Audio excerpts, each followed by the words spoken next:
Hello and welcome to the Fuel, Run, Recover podcast. I'm your host, Stephanie Natchuk, registered dietitian, running coach, marathon runner, and mom. This season, we're breaking down running's biggest trends, hot topics, and myths, and turning them into practical nutrition and training advice you can actually use every day. Let's get into it. Hey runners, before we get into today's episode, I want to ask you a quick question. Have you ever wondered if your nutrition is actually helping your running, or is it actually holding you back? If you want to find out, I've created a brand new free resource just for you. It's called the Runner's Fueling Audit. It's a super quick checklist that's going to help you spot the signs of underfueling, low energy availability, or where the gaps in your nutrition might be that are impacting your recovery and actually slowing you down.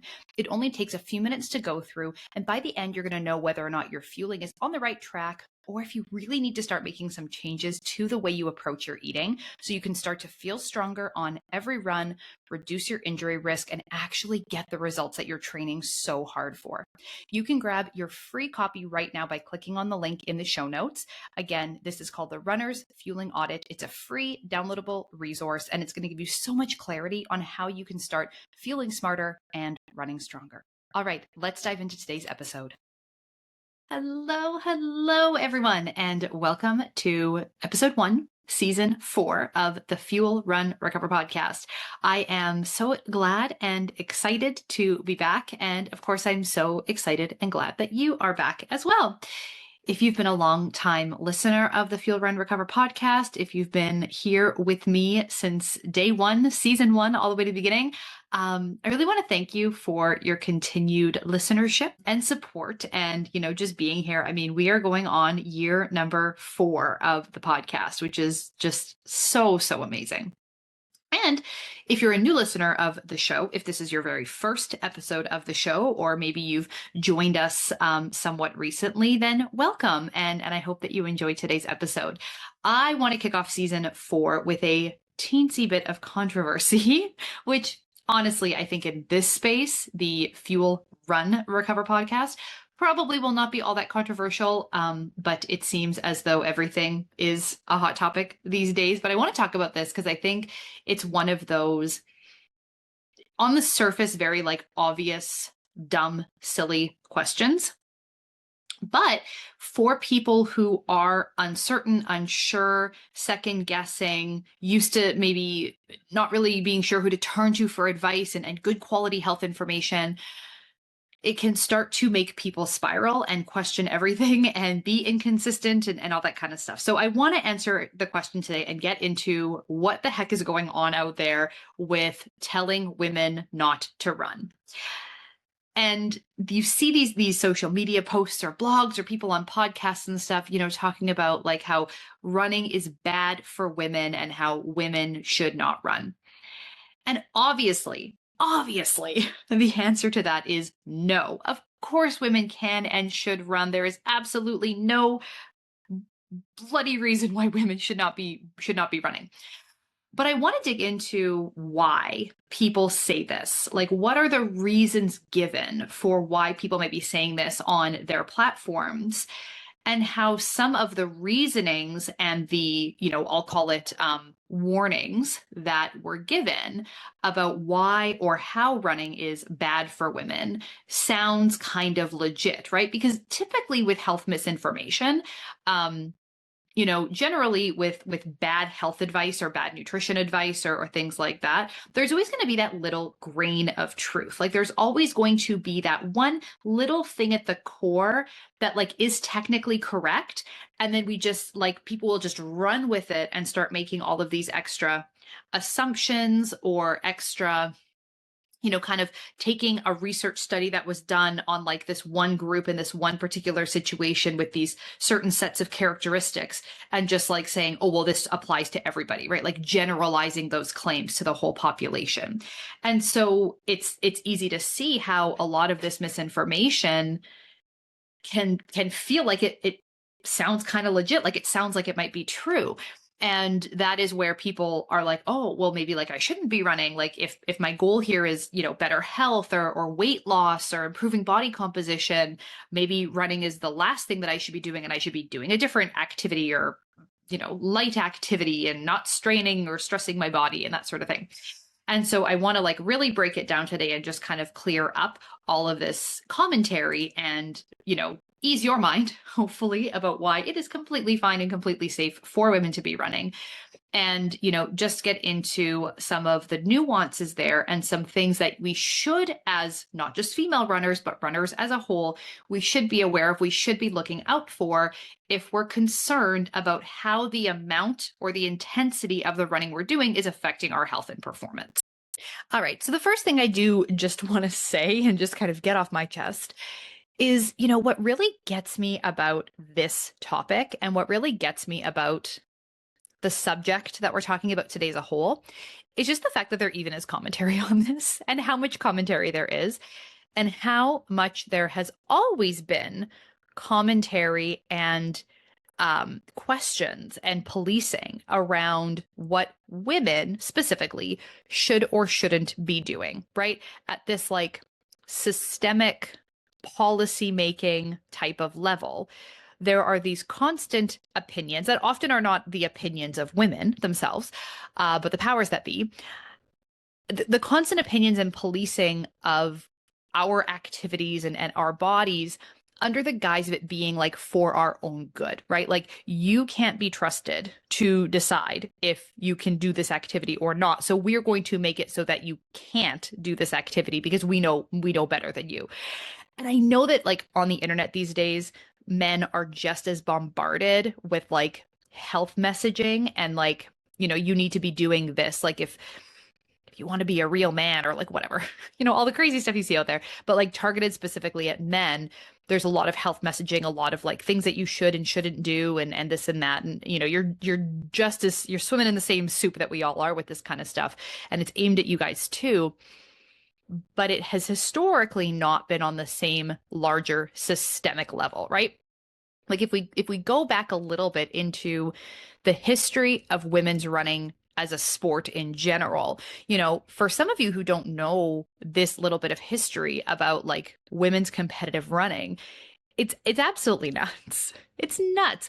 And so I just wanted to share like a few little kind of like important points on this timeline and just to kind of highlight how maddening it is for me and maybe for some of you listening that it's like it feels to me like we've just gotten started with women's running. Like we are just within the first 100 years of women's running. And there are people who are out there trying to take running away from women. Like I know at the competitive level, women's running isn't going away, right? Like these conversations that are being had and these people who are saying, oh, running is bad for me, that kind of thing. Like these are not people in positions of power who would be like stopping women from being able to participate in actual competitive events. But if this messaging becomes prevalent enough at that kind of lower recreational level, I mean, you start to see running fall out of favor with women and it just not being as popular as it is now. Like women have now overtaken men in terms of like the number of people signing up for events and races. And to have that happen with such a short time of women even being allowed to participate in this sport, it's just like it's frustrating to kind of see that there are people who are trying to like backtrack on that and discourage it. So anyway, a few important points on this sort of timeline here. 1928, so not even 100 years ago, there were 5 women's track and field events in the 1928 Olympics. After the 800 meter, the athletes were, of course, very tired, obviously. But there were newspaper reports and reports that came out afterwards that were just like totally blowing this out of proportion, saying like all the women were collapsing and just like it was just like an absolute train wreck. These women were falling down on the track and it was just awful to witness. And like we've all like you've seen this happen. Like we've all watched a track and field event, right? People run their buns off, right? You're pushing yourself to the absolute max and it's over. And like people will like sit down on the track or lay down on the track and catch their breath, right? Like this is not out of the norm of what you see when people are participating in athletic events.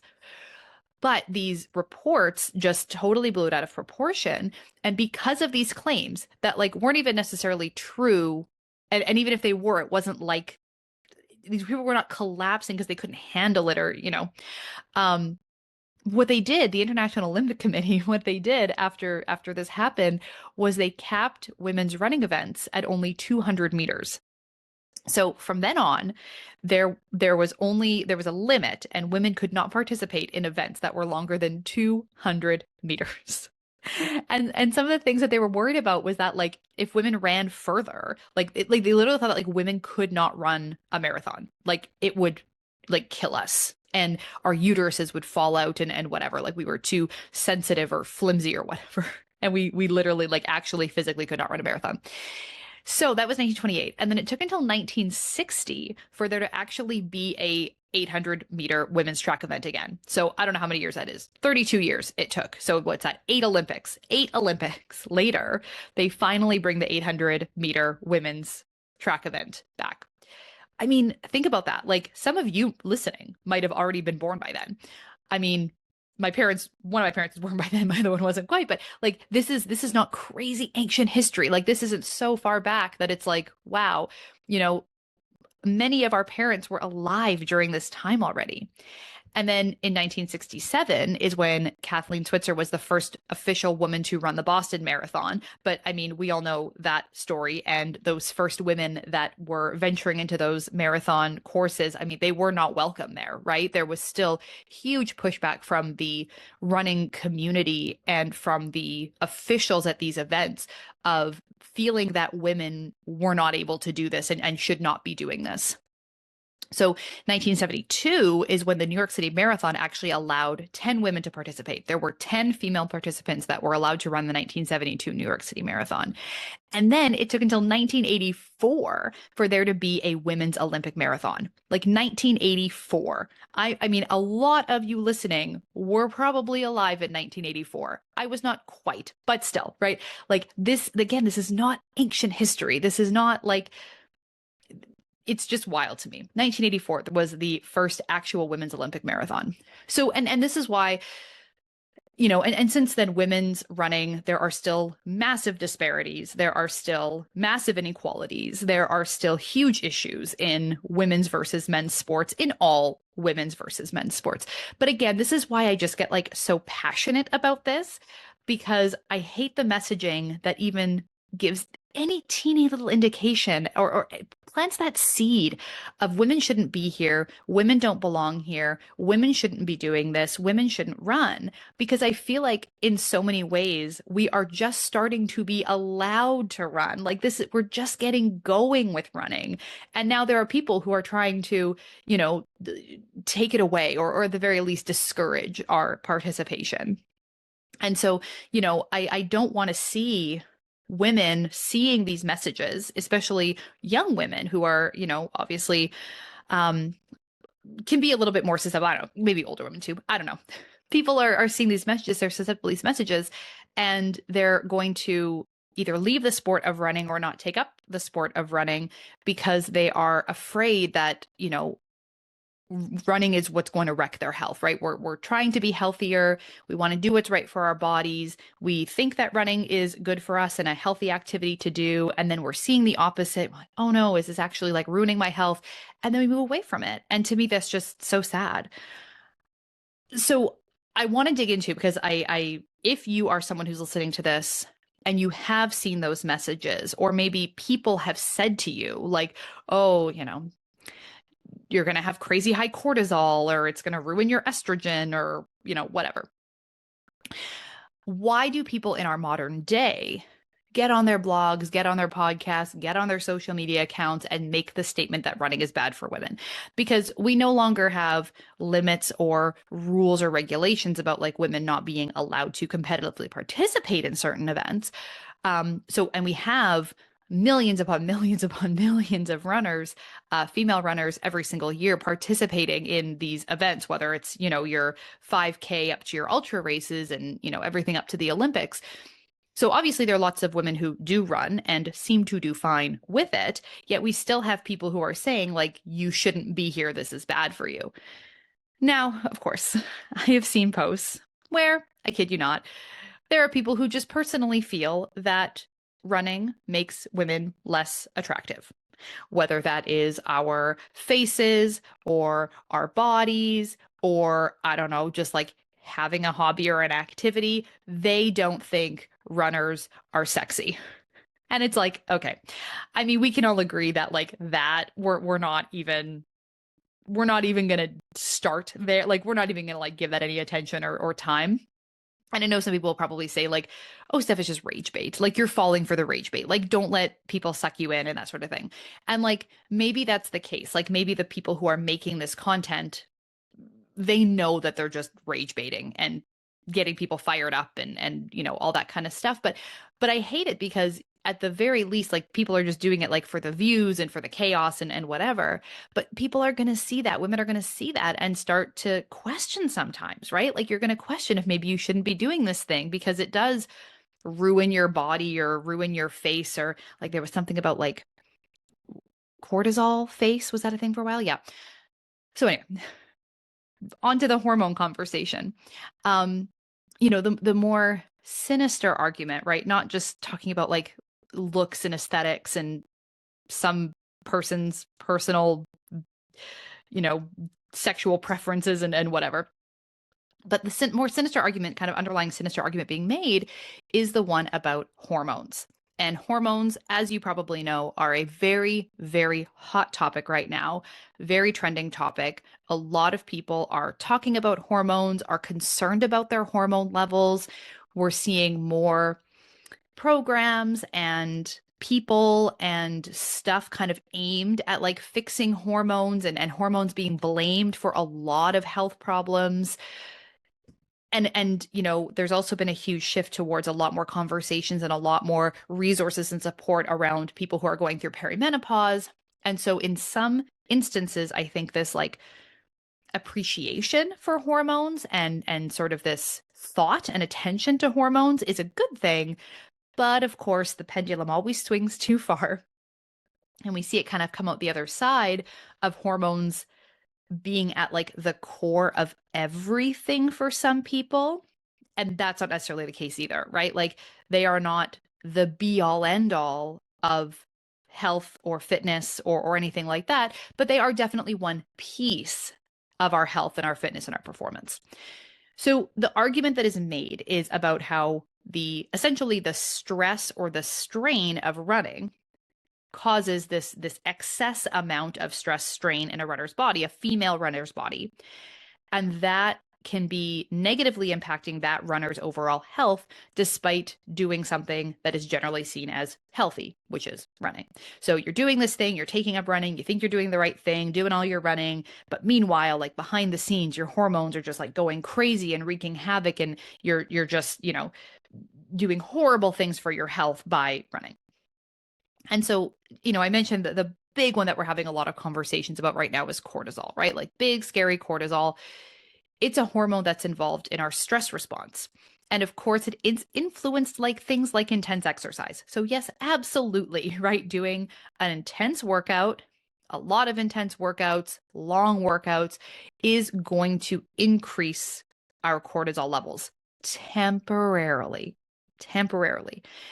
But what's also important to understand is that our cortisol levels naturally rise and fall throughout the day. That is a normal part of our physiology and a normal part of our circadian rhythm. So, this is like our natural sleep wake cycles. Our hormones, different hormones, naturally rise and fall throughout the day. And then, for people who have a menstrual cycle, we also see a natural rise and fall of hormones throughout the different phases of our menstrual cycle. So this is all completely normal stuff, right? Like our hormone levels are not just the same, steady all the time.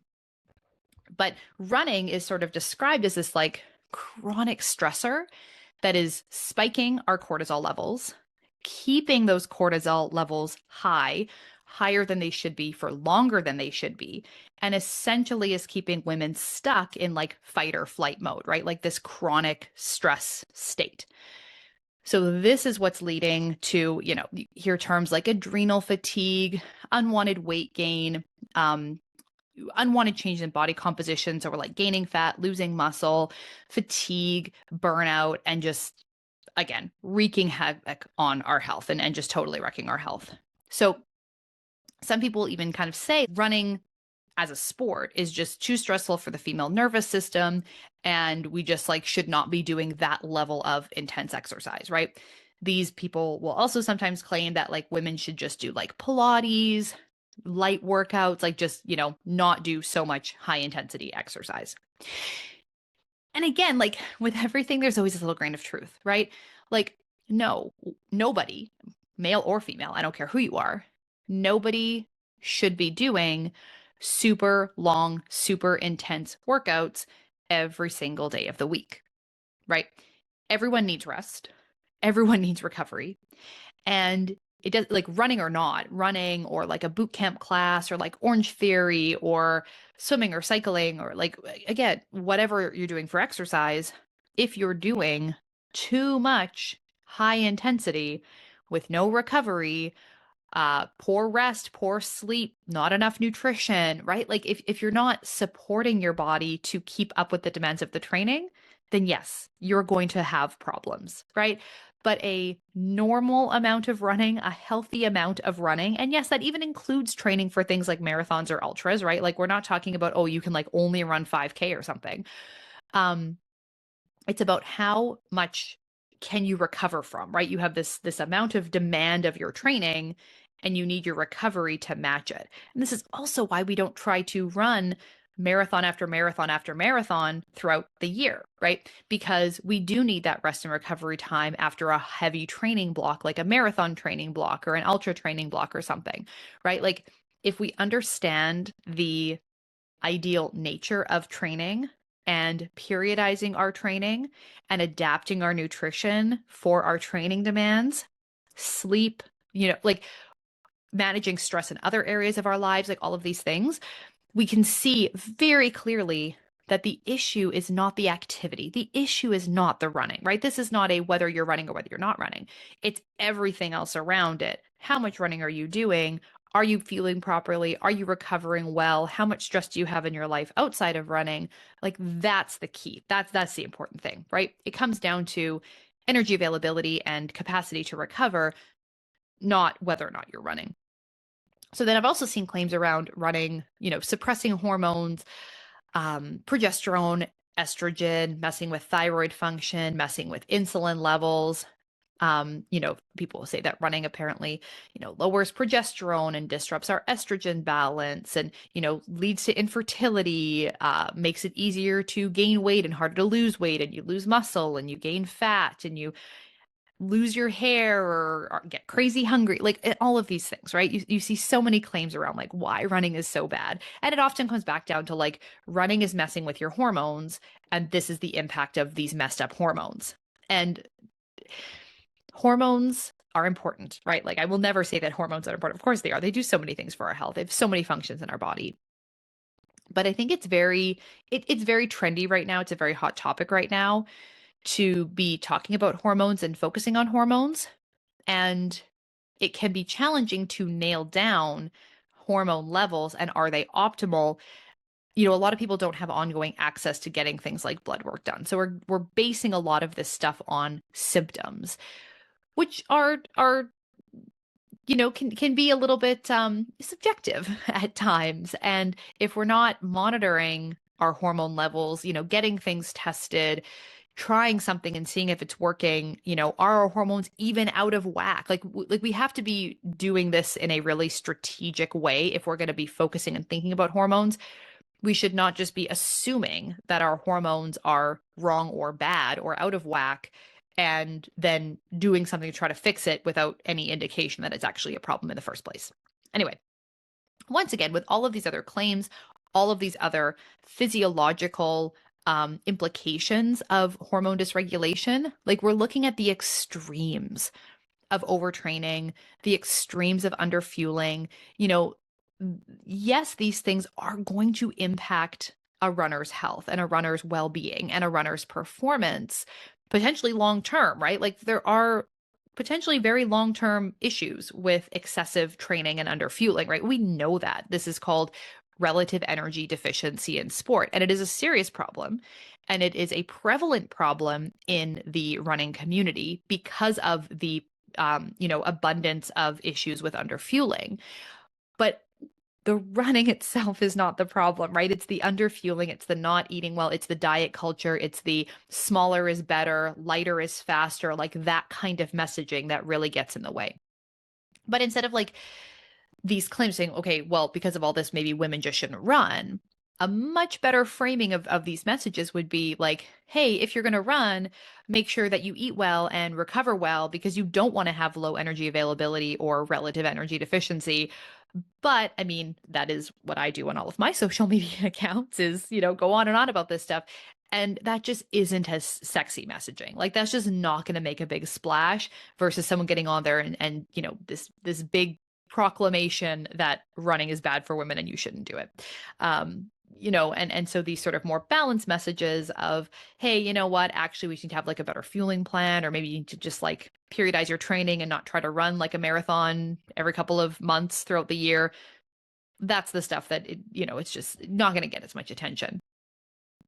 And also, if we're talking about underfueling, like again, there's nothing specific about running or nothing inherently special about running compared to other sports or activities, right? If we're talking about intensity and duration, it's all evened out. If you're a CrossFitter, if you're a cyclist, if you are doing HIIT classes, any other activity, dance, swimming, any of the things, right? Any of the sports, team sports, right? You can wind up with low energy availability no matter what activity you're involved in, right? Like there is a risk of low energy availability for all athletes because it's not just running, right? It's anything that is going to be demanding more energy, demanding more calories from your body.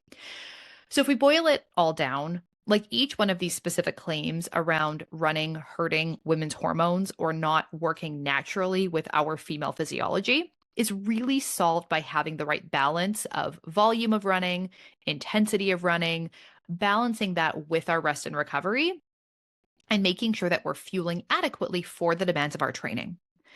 So, should women stop running? No, absolutely not. Absolutely not. Women should not stop running and stop trying to take it away from us. If you like running and you want to run, then please keep running. You have my full support in continuing to do the sport that you love.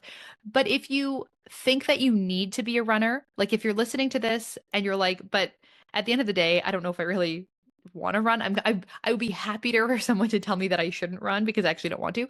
If you don't like it and you're doing because you think you need to for health or for weight loss or whatever, it's also okay to not run and find another sport that you enjoy instead. And of course, if you're concerned about your training and nutrition, if you're unsure if you found the right balance, if you are struggling with some of those signs of low energy availability, like if some of the things I talked about, like fatigue, weight gain, muscle loss, burnout, hair loss, gut issues, if some of the things that I mentioned are like, oh, but Steph, like I have all of these problems. I'm listening to this and I'm like, oh, check. Like, should I not be running? No, you can still run. Probably.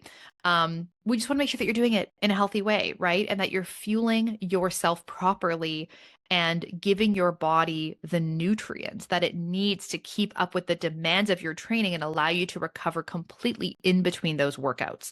So if you are working really hard as a runner, but you are just not making progress no matter how hard you try, or maybe you're going backwards, then I would really love to connect with you and help you out. There are lots of different ways that we can do that. I just a couple months ago released my fueling ebook for runners. It's called Fuel Smarter, Run Faster, and it's a really great, handy, all-in-one resource if you're looking for simple visuals of how to eat for your training demands. If you want to understand what that even means, you hear us say like you have to fuel for the demands of your training, you have to adapt your fueling for your training. If you're like, I don't even know where to start with that, I don't know what that means, this ebook has your solution. We cover what to eat before you run, what to eat during your run, what to eat after your run, how to adapt your plates for the different demands of your training. And I've also included my favorite meal ideas and recipes in this book. So there are dozens and dozens of meal ideas and recipes, again, for like pre-workout, post-workout, breakfast, lunch, supper, snacks, and everything in between. So this is a fantastic resource if you want those first steps towards better fueling, you want to understand nutrition at that deeper level. The ebook, my Fuel Smarter, Run Stronger ebook, is a great place to start. You can grab the link of that in the show notes. If you want a little bit more help and support, if you know that you need to have some accountability, you need some check-ins, you need some more personalized advice, then I would highly encourage you to check out the Fuel Train Recover Club. And I would love to help you out inside the Fuel Train Recover Club. This is my online program for runners, and it gets you to that next level of going deeper with your nutrition to understand what you specifically need to be eating, what, when, how much, and everything in between.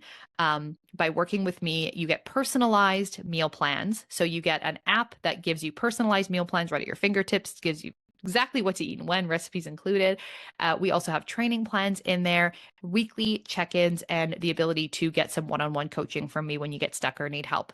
So you can check out those at the link in the show notes. I would love to help you out either with that Fuel Smarter, Run Stronger ebook, or see you inside the Fuel Train Recover Club. All right, that is it for this week's episode. Thank you so much for tuning in. I hope you enjoyed this episode and this breakdown of why women should not stop running, not ever. Don't let anyone take it away from you. And I'll see you right back here next week. Bye for now.